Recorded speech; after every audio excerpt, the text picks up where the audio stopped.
Buenas noches, señores. Espero que se me escuche mucho mejor ahora que estoy usando un micrófono. Ya no me tengo que acercar a la cámara.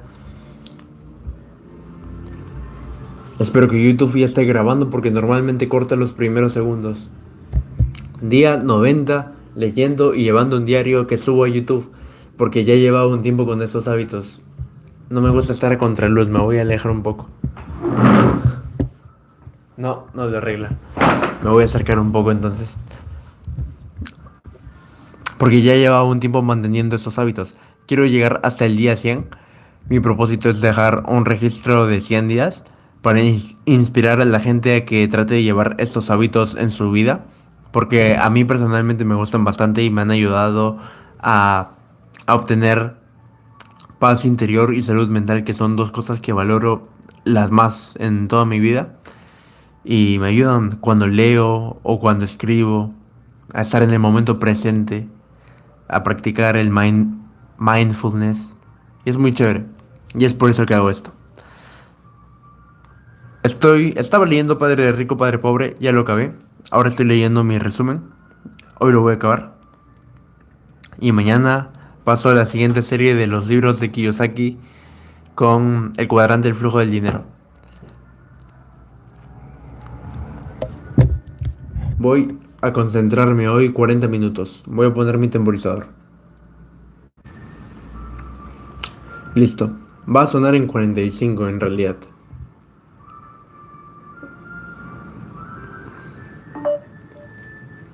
Está en modo bulla para que suene. Listo, señores. Sin más preámbulos, voy a empezar a leer.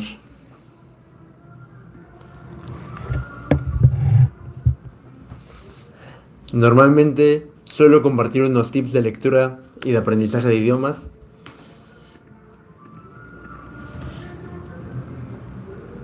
pero creo que es mejor idea que los busquen por su cuenta.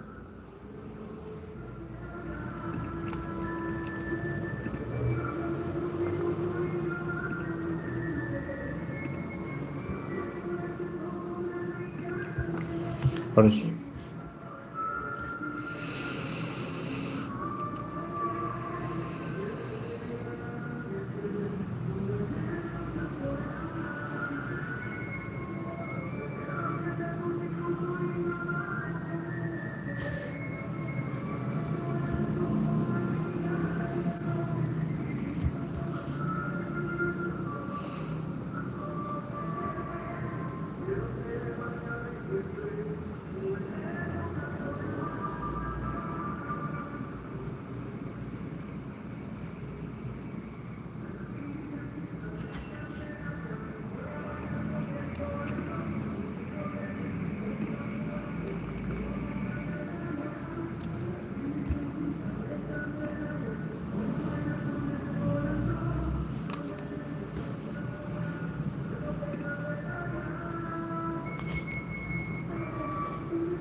Bold.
Me quedé pensando en lo que dije de que creo que es mejor idea que ustedes busquen los tips, pero no me siento cómodo. Prefiero que sepan lo que yo estoy haciendo mientras leo, así que los voy a compartir. Ya quedan pocos lives hasta el día 100, así que voy a seguir compartiéndolos. El primer tip de lectura rápida es usar, no subvocalizar, que es mover la boca mientras lees, porque puedes leer mucho más rápido con tus ojos que a la velocidad de la que hablas. Por esto puedes practicar mewing, que es poner tu lengua en el paladar. Yo lo hago y por eso estoy con una cara seria todo el rato. Segundo, usar tu visión periférica a tu favor. Lee solo la parte de en medio y los laterales deja que los lea tu visión periférica. Para esto puedes practicar usando tu dedo, apuntando solo por la parte de en medio. Y tu visión se va a acostumbrar a solo leer por en medio. Y te vas a ahorrar bastante tiempo.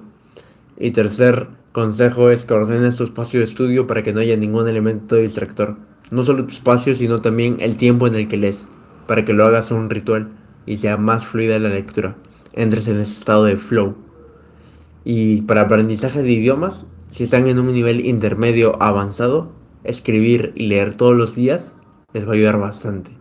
Hay un interés compuesto y cada vez van adquiriendo más vocabulario, viendo cómo funcionan las estructuras gramaticales. Muy chévere. Voy a sacar un video de respecto pronto. Ahora sí. Lo digo porque yo estoy aplicando esos mismos consejos. El libro lo descargué en inglés y mi resumen está en inglés también. Y aplico los consejos de lectura rápida.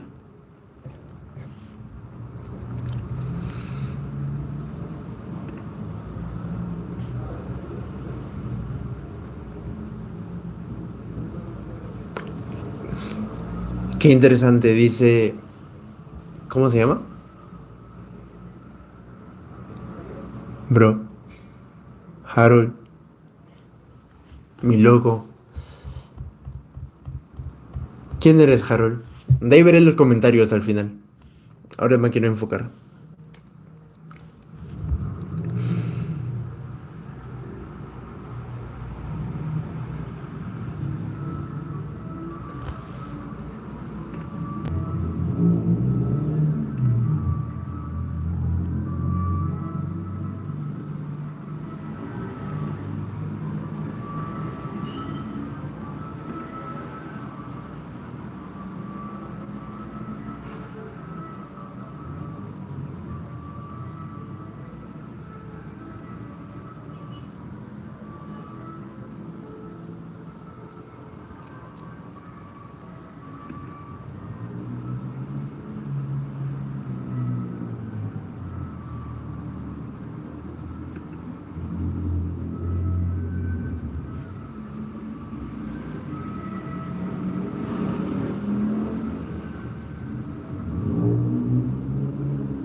El sonido de screenshots es porque uso mi traductor para cortar partes del libro que quiero traducir.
Sí,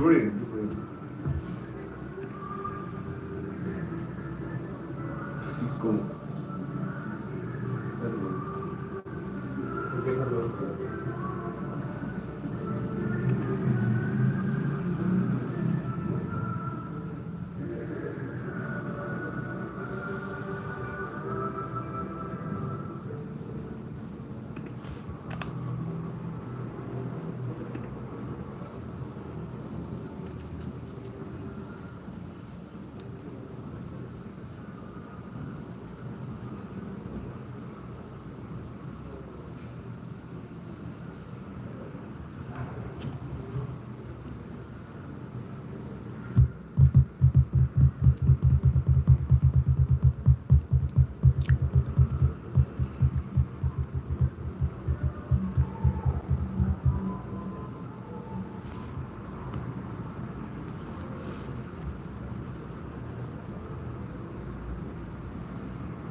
Mm.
Acabé de leer mi resumen, pero mi alarma va a sonar en un ratito. Quería ver un resumen en video que me llamó la atención.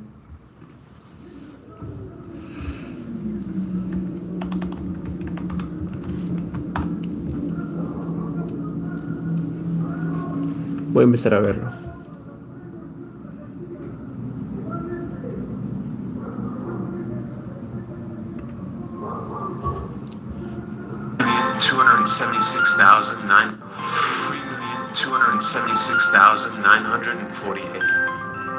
At the time of this recording, that is how many years Elon Musk, the founder of SpaceX and Tesla, could survive into the future if he were to spend the average American salary, $56,516 per year. Put another way, even if you were able to save an unrealistic 50% of your salary and stash it under the mattress every year, it would take you 6.5 million years to save your way to Elon's wealth.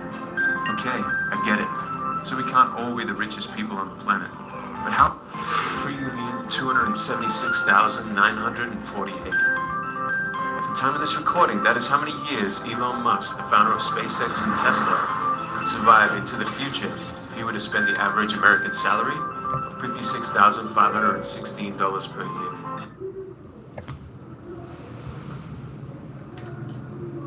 Ahora sí voy a checar los comments. Mi loco. Me he comprado ese libro. Harold, pues, fuercitas. Ah, este Harold. Sí me acuerdo de ti. ¿En qué estás, Harold? Supongo que entraste por el live, digo, la story que compartí en Instagram. Ya debería ir a dormir. Mañana me voy a levantar temprano.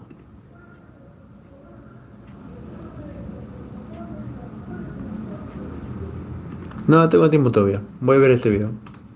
Put another way, even if you were able to save an unrealistic 50% of your salary and stash it under the mattress every year, it would take you 6.5 million years to save your way to Elon's wealth. Even if you were able to save an survive into the future, if you were to spend the average American salary, $56,516 per year.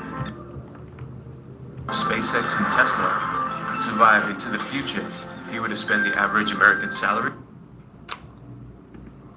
Surely, that couldn't.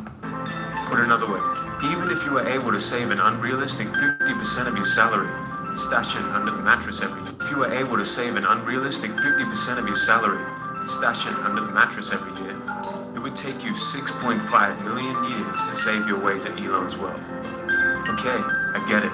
So we can't all be the richest people on the planet. But how about $1 million? Surely, that couldn't be that hard, right? Well, let's say you're the average engineer earning $80,000 per year. It would take 16 years just to earn $1 million. But that doesn't include rent, food, cost of living. And if you diligently and consistently save 10% of your earnings, it would take 156 years to save your way to $1 million. The average teacher, 217 years. Bartender, 625 years. You see, for the rich, wealth is measured in time. If you lost your job tomorrow, how many days, months, or years could you survive on your savings? That is the definition of wealth. So how long could you survive? This book will give you the financial intelligence that you probably missed out on growing up. The secret financial intelligence that wealthy families pass on from generation to generation. The education system your parents forgot to teach you. Not getting this information is why so many people remain forever stuck in the rat race. By the end of this video, you will know 95% of everything this book has to offer. You will have a bird's eye view of all the most important concepts and quotes that will change your perception of wealth and guide you on your journey to financial freedom. Let's jump into it.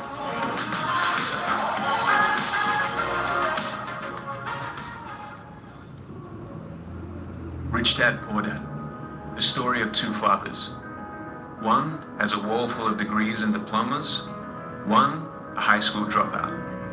One, after death, will leave next to nothing behind except debt. The other will have died one of the richest men in Hawaii and will pass on his empire to his children. Rich Dad guides two boys on a journey to best use their minds in finite time to create wealth through investments and business. To his children. Rich Dad guides two boys on a journey to best use their minds in finite time to create wealth through investments and business. This story shows the difference between I can't afford that to how can I afford that. His poor dad would say things like, I'll never be rich, and his prophecies became true. His rich dad, however, even after going bankrupt and having $0 would say, I'm a rich man. There's a difference between being poor and being broke. Broke is temporary, poor is eternal. Lesson 1. The rich don't work for money. Poor and the middle class work for money. The rich have money work for them. When Robert Kiyosaki, the author of this book, was 9 years old, his best friend Mike and he asked Rich Dad, Mike's father, how to make money.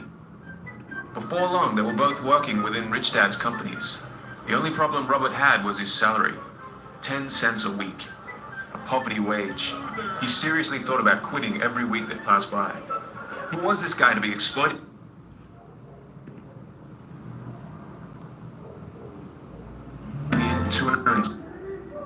Difference between I can't or in the middle. Mike's father, how to make money. Before long, they were both working within Rich Dad's companies. The only problem Robert had was his salary, 10 cents a week, a poverty wage. He seriously thought about quitting every week that passed by. Who was this guy to be exploiting us for 10 cents a week, he would ask himself. It was at this moment in time that Rich Dad gave them their first lesson on the topic of money. Life pushes all of us around. Some people give up, and others fight. Few learn the lesson and move on. They welcome life, pushing them around. Most people leave their jobs because they aren't receiving enough money. They would have already quit. But the wealthy see it as an opportunity to learn. One of life's biggest traps. They work very hard for little money, clinging to the illusion of job security, 3 weeks vacation, and a skimpy pension. People's lives are forever controlled by two emotions, fear and greed. Here's how the pattern goes. Your fear of not having money motivates you to work harder. Then the paychecks begin, and your desire and greed for new cars, new products, new shoes and clothes begins. You want more things, so you work harder for that promotion. Then the pattern is set, and you're stuck in it. You get up, you go to work, you come home and you pay your bills. Your increased earning leads to increased spending, and this is the rat race. To break the boys out of the 9-to-5 mentality driven by fear and greed, eventually Rich Dad cut down the two boys' weight. To break the boys out of the 9-to-5 mentality driven by fear and greed, the rat race. To break the boys out of and you're stuck in it. You get up, you go to work, you come home and you pay your bills. Your increased earning leads to increased spending, and this is the rat race. To break the boys out of the 9-to-5 mentality driven by fear and greed, eventually Rich Dad cut down the two boys' wages to zero. Robert didn't dare tell his poor dad that he was working for nothing. They began working solely for the knowledge, and Rich Dad forced them to think of ways to start generating their own income. Where was I? One day, 2 older comics were left lying around one of Rich Dad's stores, and this was the inspiration for them to open their first business. They recovered the outdated comics, opened a library in their basement. Classmates paid 10 cents for entry. They paid the sister a wage of $1 a week. Before they knew it, they were earning $9.50 a week without even needing to work. This was the beginning of their journey of not working to earn money, but making money work for them. Key lesson. Getting a job is really just a short-term solution, getting enough to pay expenses, to the long-term challenge of building your net worth. Getting enough to pay expenses, to the long-term challenge of building your net worth. The more you get paid, the higher your expenses become. This is human nature, and it's driven by fear and desire. Once you get stuck in this cycle, you are forced to work for someone else the rest of your life.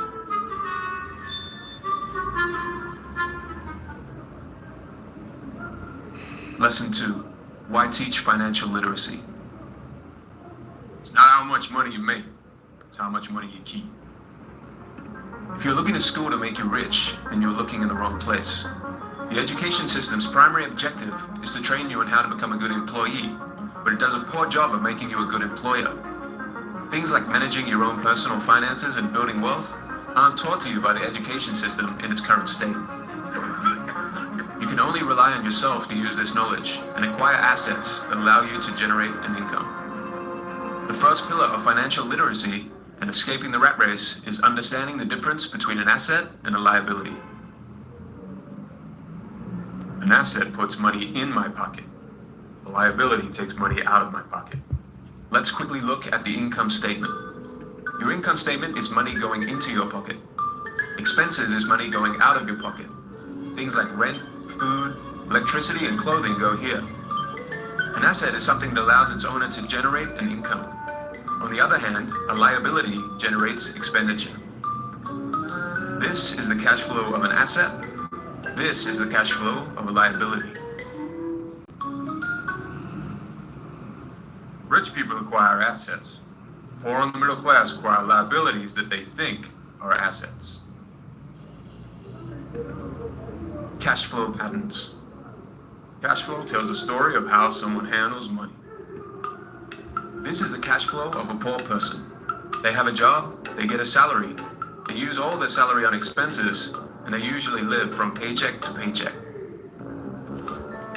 This is the cash flow of the middle class. They have jobs, they get a salary, but most of their money is tied up in liabilities and expenses.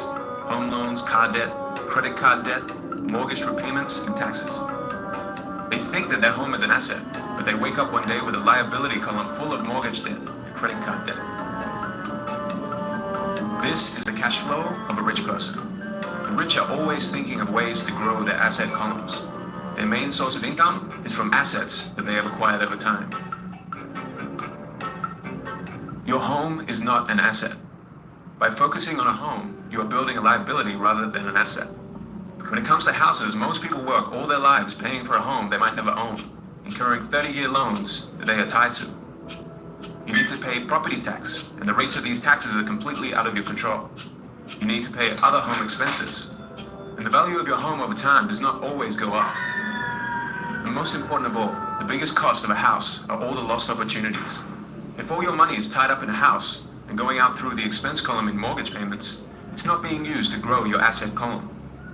Furthermore, think of all the other investment experience that you're missing out on when you only focus on local residential real estate. Here are some examples of real assets. An apartment, which generates monthly payments from a tenant, and the repayments allow you to repay the loan repayments on that property. A business that doesn't require you to be present within it. The call is very important to us. Please hold. For poor dad, a home was an asset. For rich dad, a home was a liability. This is how poor dad's income statement looks. Take note of the inflated liabilities. And this is rich dad's income statement. Over time, he has grown his asset column. Most people fall into this trap all the time because they are financially illiterate. They don't understand the relationship and differences between the balance sheet and the income statement. Why people struggle. If you follow what the masses do, this is what your life will become. You have three people that you work for. You work for the company to get a salary. You're making the owner and the shareholders rich. If you have debt, then you work for the bank. Your mortgage and credit cards make the bank rich through your interest payments.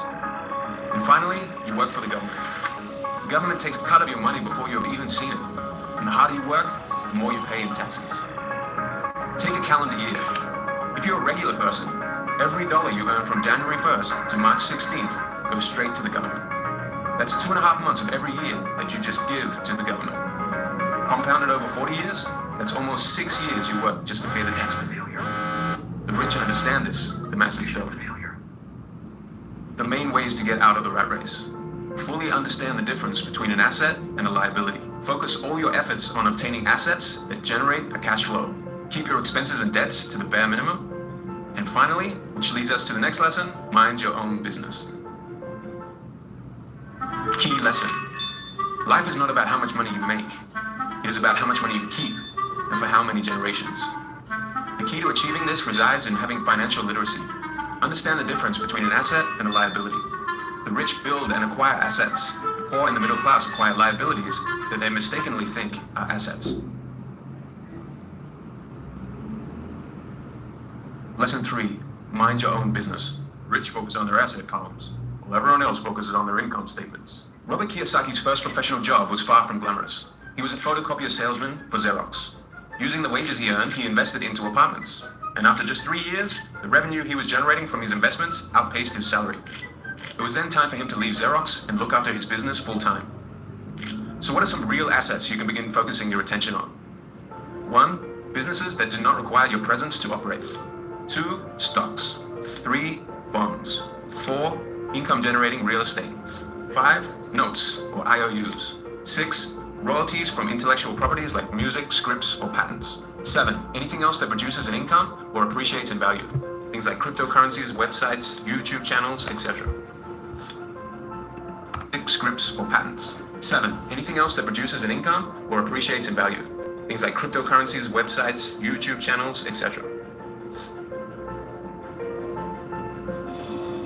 Once a dollar goes into your asset column, never let it come out again. Feed your asset column. Robert thinks of every dollar he puts into his asset column as an employee. Each dollar in my asset column was a great employee, making more employees to buy the boss a new Porsche. And the best thing about money is, it can work for you 24 hours a day, and it can work for generations. Key lesson. Don't confuse your profession with your business. The middle class focus on their profession, and as a result, they spend their entire lives building someone else's business. The rich, on the other hand, focus on building their own businesses. Your profession focuses only on the income section of your personal income statement. Your business revolves solely around the asset column on your balance sheet.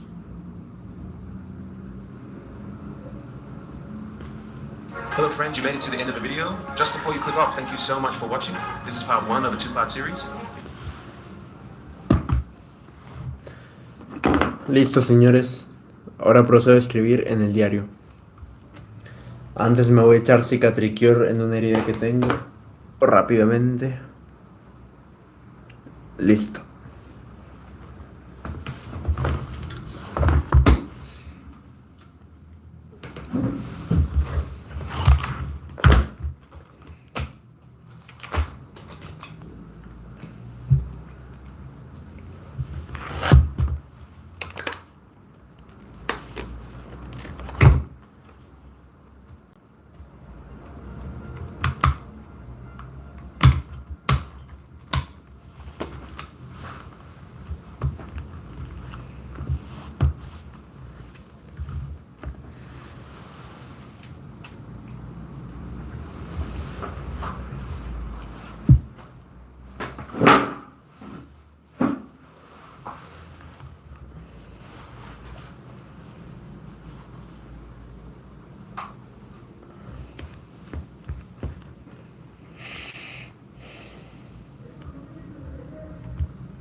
Listo, señores. Con esto concluyo el live. Voy a desconectar el micro.